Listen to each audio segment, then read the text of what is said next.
This is the Kestrel Country Podcast, where we discuss the people, places, and events all around Kestrel Country.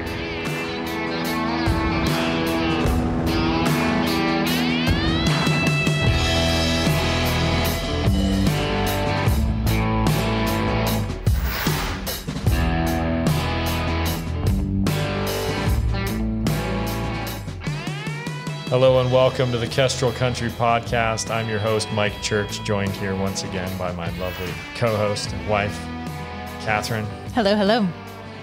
We are coming at you from spring break for our kids. Yep, which is a 2-week spring break. It is not really quite feeling like spring yet. It's a little chilly.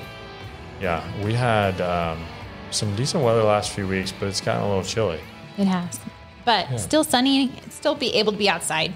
They're still jumping on the trampoline. It's coming. It's great. Yeah. No, spring break's been fun, though. We're doing staycation spring break like we did last year and just went up to the water park. Silver Mountain. Silver Mountain. Kids what do they love call it? Raptor Reef? Or no? No, that's the one in Triple Play. What's it called? It is the... Silver Rapids, I think. That sounds right. Silver Rapids. Yep.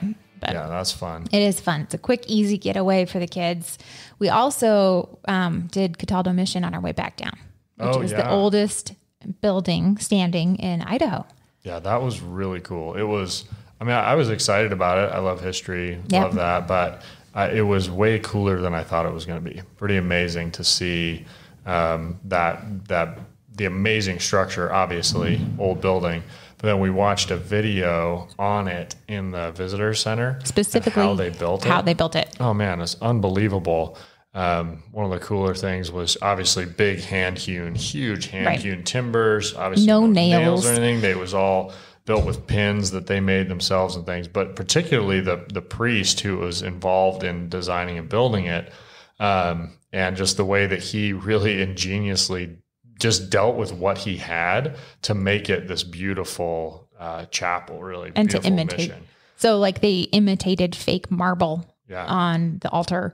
And what was really cool was on some of the hanging fixtures, he just used tin cans and cut those up. Just these beautiful chandeliers and stuff out of tin cans. Yeah, it's pretty great. He did the big paintings. part of the ceiling was stained kind of purple with huckleberries. I'd say it looks more blue. But super, super cool. But just really pretty.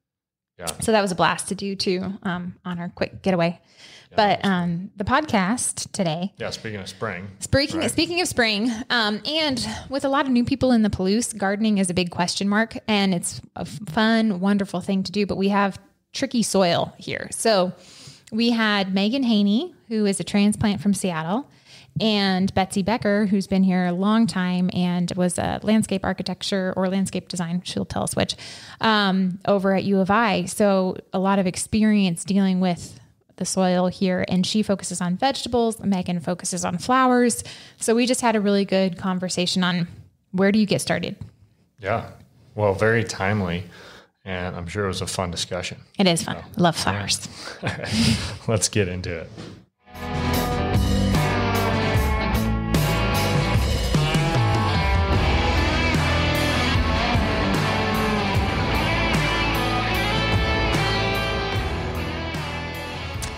Well, good morning. We've got Betsy Becker again on the podcast, but talking about something different. And so, Betsy, I'll let you give a brief rundown of your background. My background. Okay. So I got a degree in landscape architecture here at the University of Idaho many years ago.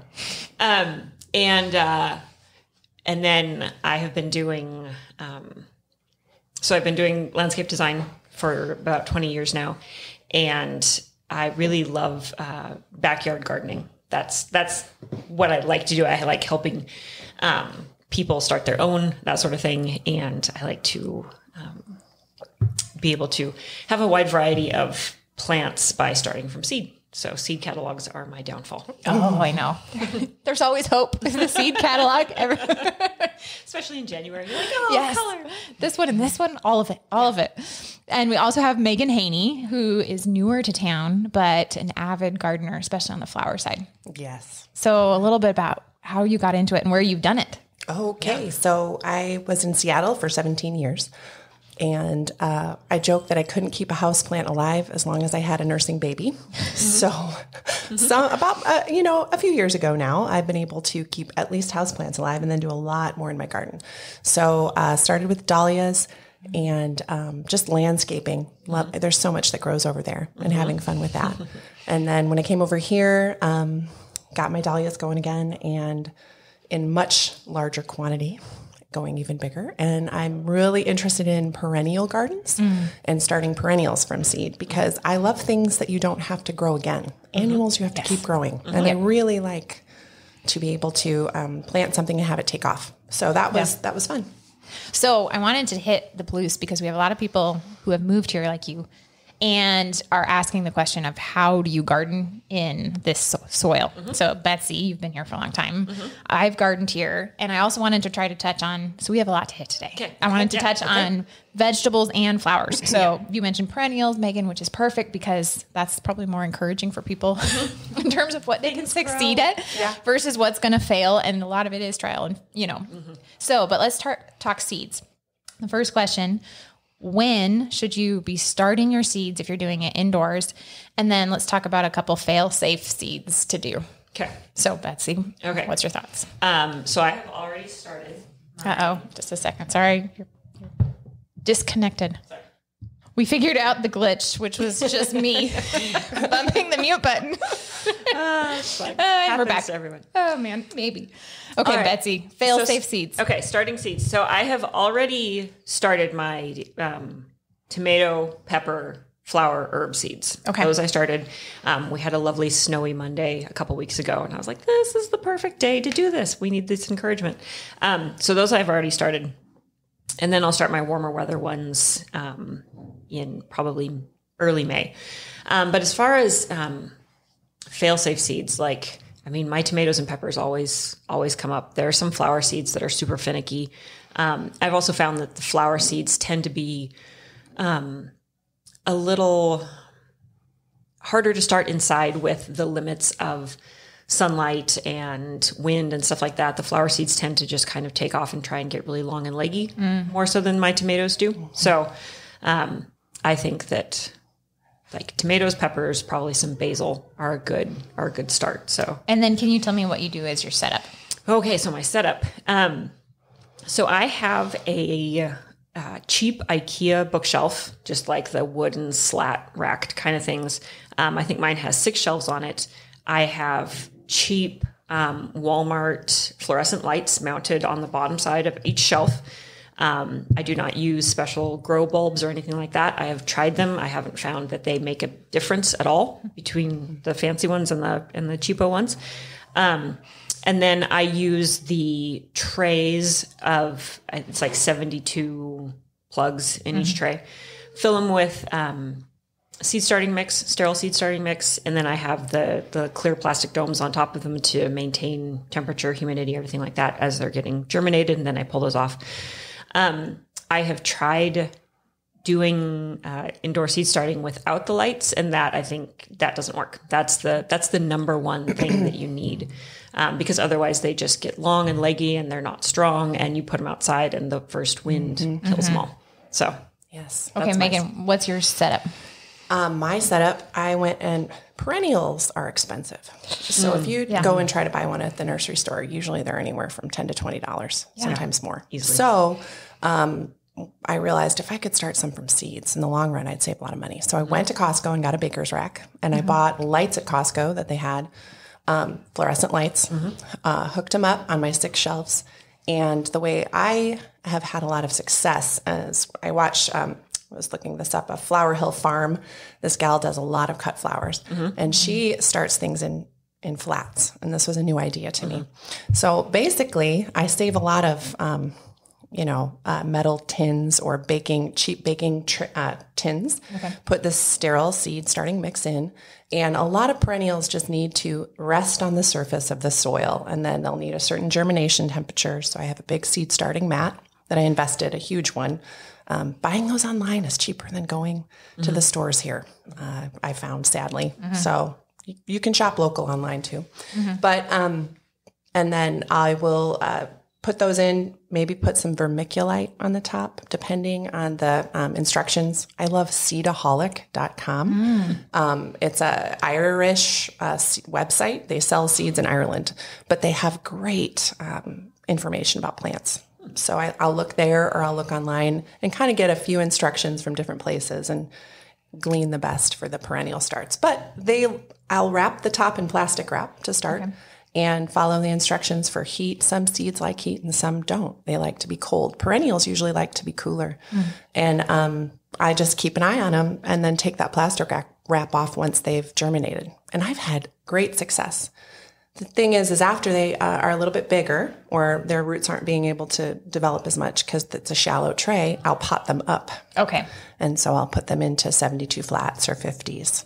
And has that been pretty easy to switch from the big tray, where you're just pulling them up, or how are you doing that? I just use a butter knife and I pull them apart. The gal on Flower Hill Farm, she has, videos you can watch of how she does it, and she makes it look so easy. But it is as easy as, and you're going to lose some that way. Yeah. But the success of I need a lot of space. So a tray will be, 8 by 8 inches to get them started. And then when they get potted up, they go into a bigger spot. And I have a big sunny window. So some of my perennials are near that window, and they're doing okay that I've started. I started some probably 6 weeks ago already, the ones that needed a lot earlier start. Okay. And then when you pot them up, are you running out of grow light space? And so that's why you're moving them over by the window. So they get out of the grow lights, and then they're doing okay still. Yeah. So far, so good. Okay. Because the perennials like the colder temperature by that window. And I have a big bay window. So we'll see. I might have to go get some more grow lights. Yeah. I don't know. I kind of have a mantra to, do twice as much as you think you can handle. And if half of it works out, you've done great. So right now I'm really at the twice as much I can handle spot. So we'll see. I got to keep a lot of things alive. Yeah. Okay. What perennials did you do?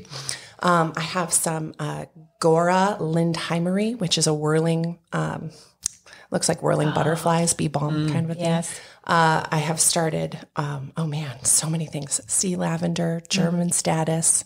I have Cresspedia, which is a little yellow. I love those. Yeah, that one's going great. I have started actually rhubarb. I don't know how that's going to go. And honeywort, which is really great. It's almost better to start that in the fall because it likes to pop up by itself, but I love having it, and I just moved, so I'm starting it. Oh, so many things. I can't even tell you. Some greens for cutting, for foliage, for cut flower. I've already started those. And snapdragons. Yes. And not cosmos yet. Those not yet. Oh, seeds that are easier to start. Cosmos, zinnia. Zinnias. Now, do you go ahead and start those? Because I've just direct seeded the zinnias, and they go gangbusters. You can. I have had direct seeding is a hit or miss for me. So I started some in just a few weeks before I could put them out, and then they were about an inch. Planted those out, and they did wonderfully. And did that with the Cosmos too. And I think it gives them a little bit of a kickstart. You haven't seen them like the shock of getting. I had to harden them off. I had to leave them outside. Take them back in. Okay? So then, what's a good hardening off timeline for both of these things? So I'll focus on the tomatoes. Great. So it's kind of like raising kids. You have to put them out into like difficult environments. Like you take them out of the nursery. And so with my tomatoes, because they're coming from my nice climate controlled family room, and eventually they're going to be in pots against a south facing wall. So that's a big change for them. If I put them out in the sun too soon, they will get sunburned and they'll bleach and it won't be good. So I start mine out by putting them on my north facing front porch for like an afternoon. So they won't have any sun. They'll just have wind and temperature changes. So I'll do that for a couple afternoons maybe. And then I'll start moving them to the backyard during the day. And so that means putting them in a spot where they might have an initial hour of sun, and then the shade from the trees will start to cover them. And so they'll just like slowly easing them into that. And so I'll put them outside anytime it's over about 50 degrees. And then I bring them in at night. So there's a lot of carting in and out and that sort of thing. But I find that usually gets them pretty happy. And then I might do like a day or two of putting them, like setting the plants in the spots that I'm going to have them like finally planted. And then as long as they do okay in a nice sunny day for that, then I'll go ahead and stick them in the ground and let them run. Okay.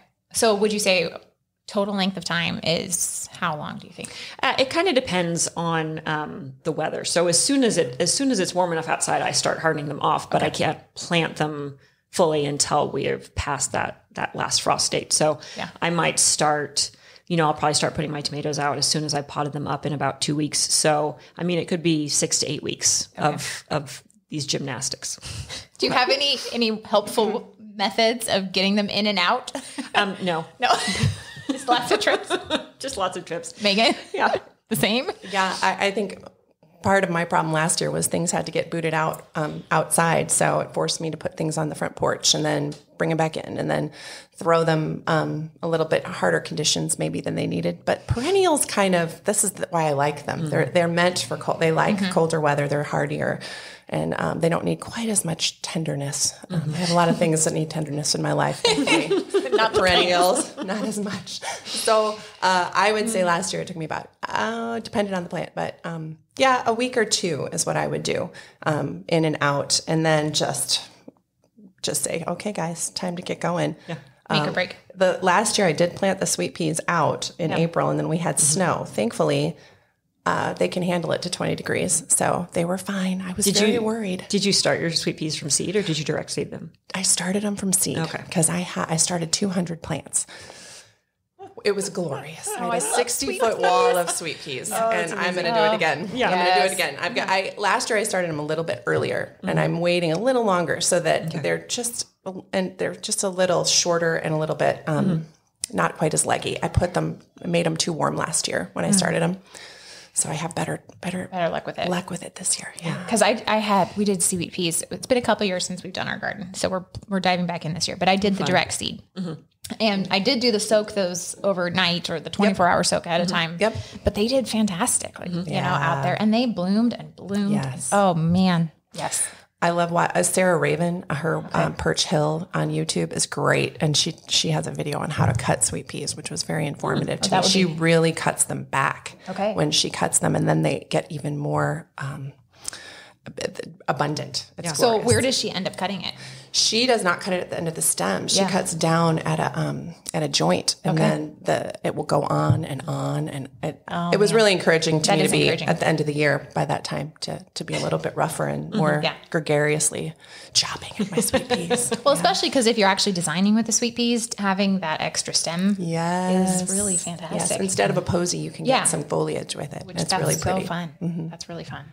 Okay, so back to veggies. If you haven't started them yet, should you start something now? Oh, yeah. And what would you say? You could totally still start tomatoes and peppers. And get something. Oh, yeah. Okay. Yeah, it shouldn't be hard at all. And then we are still, you still also have, a good few weeks, even a month to put cold weather stuff directly into the ground. I put some clear plastic over some of my beds just this week to start warming them up. And then I'm going to be putting in some like lettuce and spinach and kale and onions and all that sort of stuff pretty soon. So, and you can do those in pots. Like we just had a small 6-foot back patio for a long time, and I did stuff in pots that way. And it's still, you still have all of the joy of going out there and checking on it and seeing how many millimeters it's grown overnight and that sort of thing. And, I know, it's exciting. So there's still plenty of time to do lots of fun stuff like that. Now, are all yours in raised beds in your backyard for your setup? So I have pretty much 3 different kind of growing spots. I have large pots that I got from Costco that are, maybe 8 to 10 gallons. And that's what I have my tomatoes in because they stay warmer in the pots like that. And then I have a 14 by 14 foot area that is raised beds. And then I have some a planting bed that I built up on the hillside just with free lumber and stuff like that, tree trimmings and that sort of thing. Interestingly enough, I have different things work better for different plants. Like I tried doing tomatoes in the pots, raised beds, and in the ground, and the pots did the best. The raised beds did okay, and the ones in the ground, barely did anything because it just wasn't warm enough. Yeah. So, yeah. Okay. And Megan, what's your setup? I am currently redoing my setup because I've moved. So what's it going to be? Yeah. I'm working on that. I'm going to need at least probably 300 square feet for dahlias and sweet peas and cut flowers. So also I'm going to have to till up a lot of the backyard for perennials. I've already gotten compost delivered from MBS. Yay. Nice. In stock. I feel like it's going to go flying out the window. It probably so will. I'm competing with everyone I just told that. Yes, I know. No, you better just go order it before we post this live. Get another look. So I have some raised beds that low planting beds that I'll do some things in, but generally what I'm gonna have to do is till. I know everyone loves the lasagna method here. I can't afford that much dirt. For all the things I'm doing. If you have a big pile of junk dirt and you want to lay some cardboard down, mix it with some compost, that's great. I had junk dirt last year in my old house, did that. It worked wonderfully. I grew amaranth and tomatoes in it and pumpkins, and it was really great. I was thrilled. But what I will do is till and get my beds ready with probably some alpaca poo and a lot of compost to lighten the soil. Yeah. So the soil on the Palouse. The soil on the Palouse. Yeah. Let's talk about that for a second. Yep. Well, first of all, good job on calling it soil and not dirt. Well, Megan, I think, said that first. Okay, good job. Man, I must be learning something from all my YouTube videos. Okay. This is part of the curriculum for The landscape pet peeve? architecture. Okay. You have to take a soils class. Okay. And they tell you on day one, do not call it dirt. So good job. It's kind of like calling it a shrub instead of a bush. You don't call them bushes. You call them shrubs. Right. Or concrete and cement. If you get the right person on that. Okay. Yeah. Anyway, so the dirt we have here on the Palouse. Okay. Yeah. So the official name, like if you look at the soil maps, what we have is called Palouse silt loam, which sounds a lot nicer than what it actually is, which is clay. The benefit to the clay soil is that it retains moisture really well, which is how we have the dry agriculture. So it holds moisture, doesn't drain it all away. So that's super great for farmers and the crops and that sort of thing. And it's good for us too, because we have the soil, or we have the moisture containing clay, which is great. The only problem is that sometimes it's so thick and so heavy that the plants can't even get down to where the water is stored. Like if you try and plant carrots in the Palouse soil, they'll just get an inch long and say, nope, I'm done. I'm out of here. Or something's going to come eat. That too. Thing. That too. Or the carrots will just start pushing themselves out of the soil as they grow because they can't go down any further. So they just push themselves up. So compost is a great plan here. Lots of organic matter is good. If you're dealing with a smaller area, or if you are like planting a large shrub border or something like that, the product that I love is called a soil building conditioner. They have it up at Moscow Building Supply. It comes in like a rectangular kind of a bale bag type thing. It has a lot of peat moss, fine bark in it, and it really helps to just break up the soil. We did back when I worked at Crossroads Nursery, we did a kind of a comparison bed. We did gladiolus in two different beds, one bed that was amended with the soil building conditioner and one that wasn't, and the ones with the soil building conditioner did way, way, way better. So I love that product for fixing our Moscow soil. I have a question for you. Yeah. So how much of it per cubic square feet of your yard? So I do What's like a 1 to 3, 1 to 4 ratio. So 1 part conditioner to 3 or 4 parts native soil. Okay. And it is like a really, really fine bark. And so I actually like to put it on top of my raised beds. And so it helps kind of hold the moisture in, and it makes it kind of pretty. It almost top dresses it. Yeah, exactly. Yeah, nice. Works really well. So I have like right now my, I kind of raked through my raised beds a couple of days ago just to kind of air them up and get them all some light. And then, so I've got all of my grass and leaf mulch from last year, as well as like a bag of alpaca poo in each 4x4 bed. Okay. So that's what you're looking at now there. And then I'm just going to go probably actually right after this and grab the soil building conditioner at MBS and put that on top, like put an inch or two on top. And then I'll just direct seed into that. And so it has that nice soft soil to start getting roots into. And then as it goes further down, it gets all the nutrients. Oh, so. Nice. Okay, so every year you put more. Yeah, okay. Because the level in my raised beds drops a good 2 to 3 inches each year. Okay. Because of compaction and because of using it up and that sort of thing. So okay.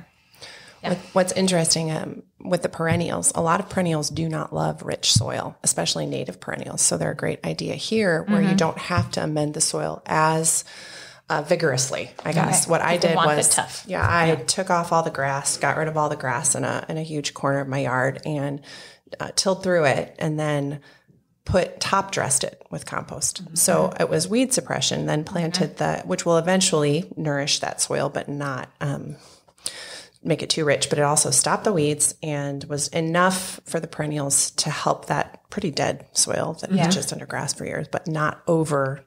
They won't even, their stems will flop if it's too rich. Oh, wow. So that's another reason I love perennials in this, because they can handle this. So how thick did you put on? I think it had to be 3 inches thick. Okay. Yeah. To cover the top of that. Yeah. Then it could be 2. Yeah.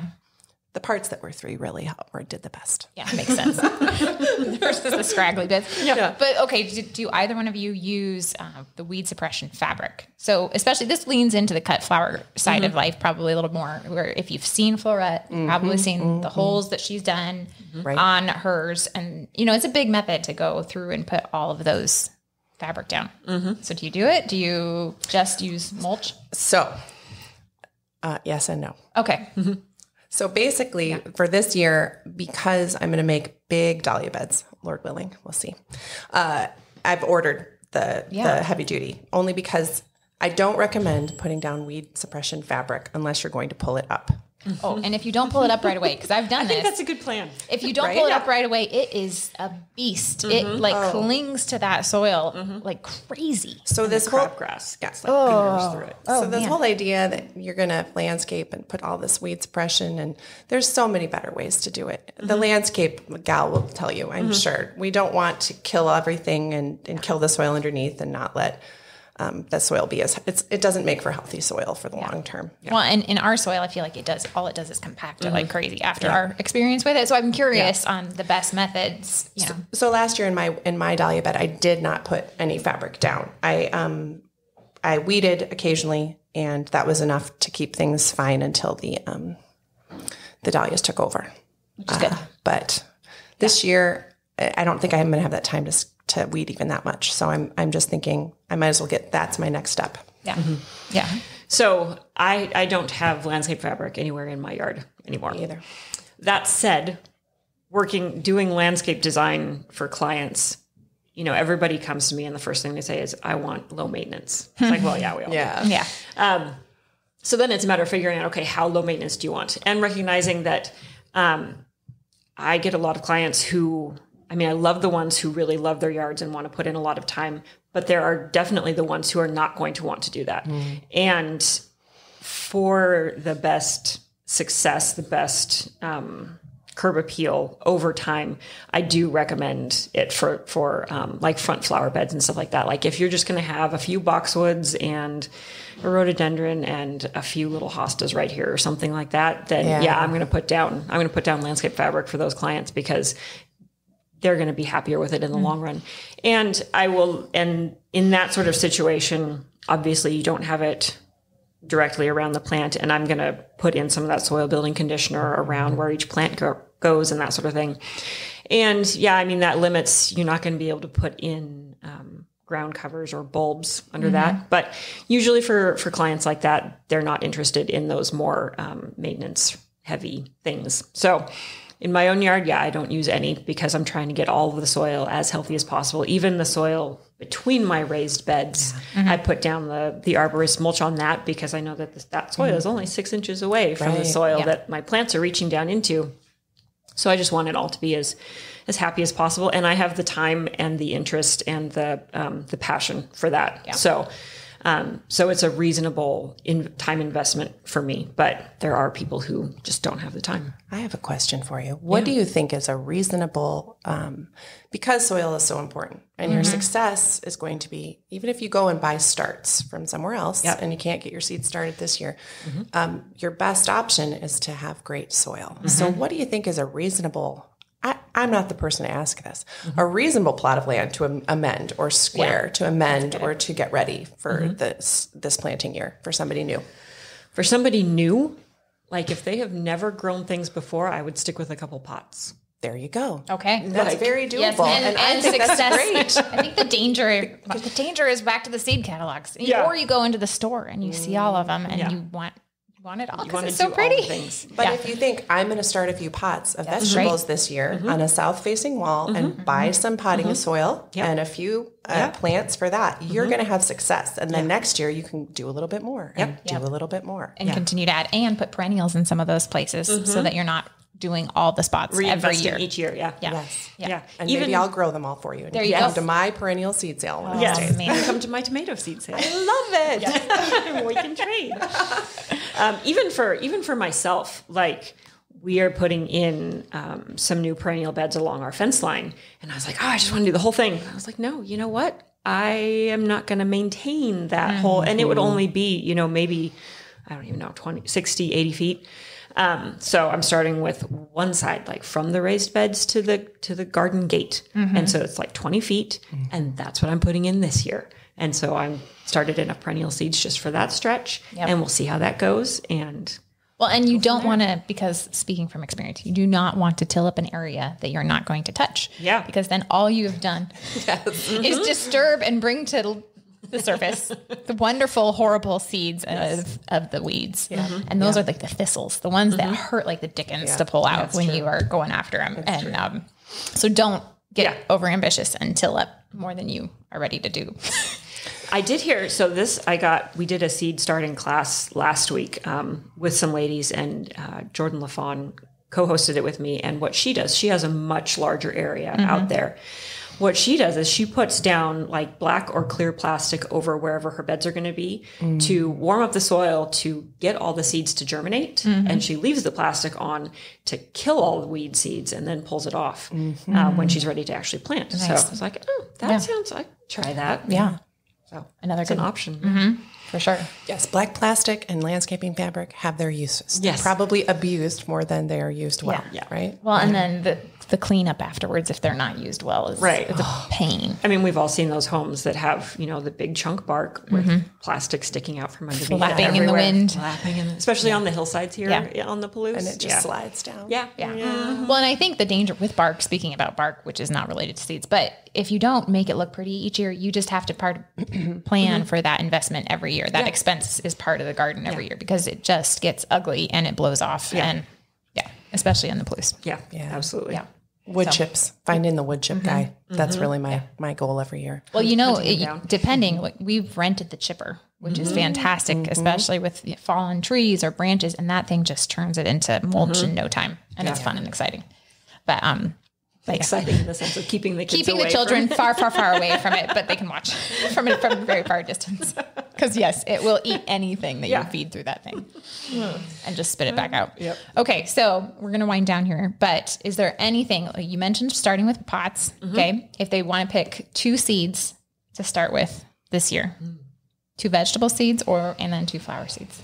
I would do lettuce and basil. Okay, I would do something like that. Okay, because you're going to use it, and it's just like. Look, I mean, everybody Instagrams their first salad that they grow. So, I mean, it's just fun.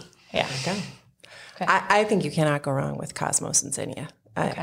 They are pretty foolproof. Yeah, if you throw some bachelor's button seeds in as well, they go. And where would you plant them?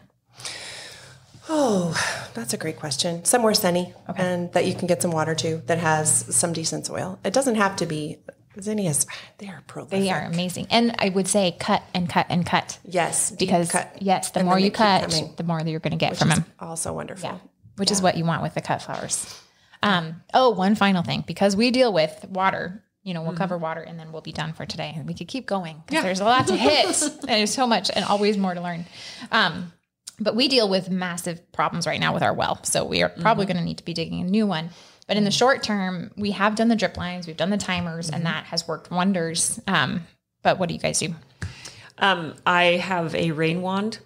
So it's like a 3-foot aluminum pole that attaches to the end of my hose and then has a really like heavy soaking head on the end.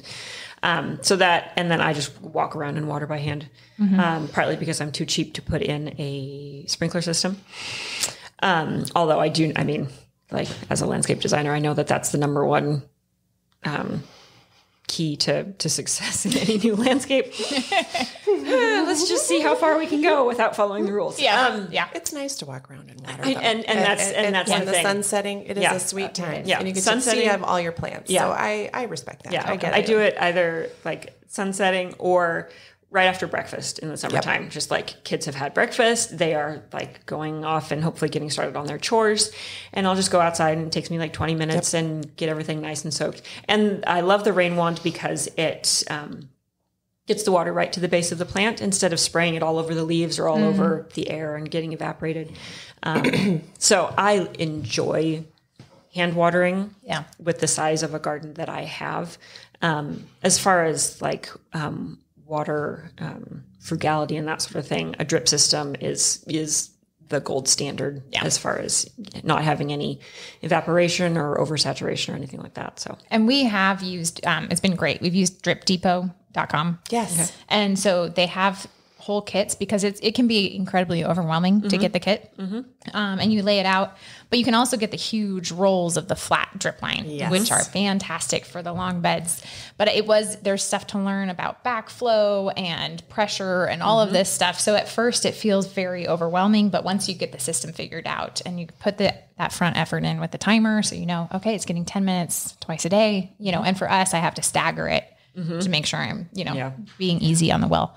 But that's been fantastic. So dripdepot.com. And I'm just a combo of the two of you. So I got the dripdepot.com for my cut flower beds. Nice. And I hand watered the perennials to get them established at night. So that's perfect. Both. And I'm going to get a rain one now this year. Yes. I have not been sure if I wanted to buy one, but now I do. We use them. We use them at the nursery for watering everything. And it's just like, you don't have to bend over and you're not like power washing your plants. Yes. Or spraying off all your hard worked for soil. So yeah, that makes sense. Cool. Well, thank you. We'll have to do like another one in the fall and another one because there's so much more. We didn't even touch on bulbs. And in the winter. Yes. We didn't talk about tubers man. You can plant seeds for hardy and annuals you want, in the fall. Oh man. That'll grow in the spring. And that's what you want. Rewarding. I'm going to work on that this year. So maybe I'll So when you're ready, bring it back because growing on the Palouse is hard. And I think people really, they want to, but if you fail, it's discouraging. And we didn't talk about pests and pest control. So that's a whole nother ballgame, but be ready if you live outside of town. Well, and try something, guys. Just try. Don't give Experiment. up, right? Or ask somebody, it's just anybody who has a garden, what's that and how does it grow? And those are always good leads, right? And go out to the cutting gardens and see what she has out there and what's growing for her and when it's in bloom and plan around that. And kind of pay attention to your little microclimate because we're outside of town and we're down in kind of a valley. So the frost comes and sits. So we are colder than Moscow. We're closer to Troy and we're even colder than our in-laws who are just a mile away up the hill. Wow. You can feel the difference. So just learning those things. The positive is that the lilacs will bloom a little bit later for us, or the peonies can kind of be stretched out. So even in our teeny little zone, you can have peonies, extend the season. Yeah. Which is fantastic. And if you plant one thing, you need to plant peonies. Oh, yes. Yeah. I'm hoping for a 20-foot peonies. Oh, yes, please. I'm going to do it. Yeah. And peach and white and all the colors. The coral. Yeah. Oh. Yeah. All the colors. Hawaiian. Coral sunset. All of them. Yep. Alrighty. Well, thank you so much and good luck gardening. Thank you. Thanks for joining us. Like, share, subscribe. We'll see you next week.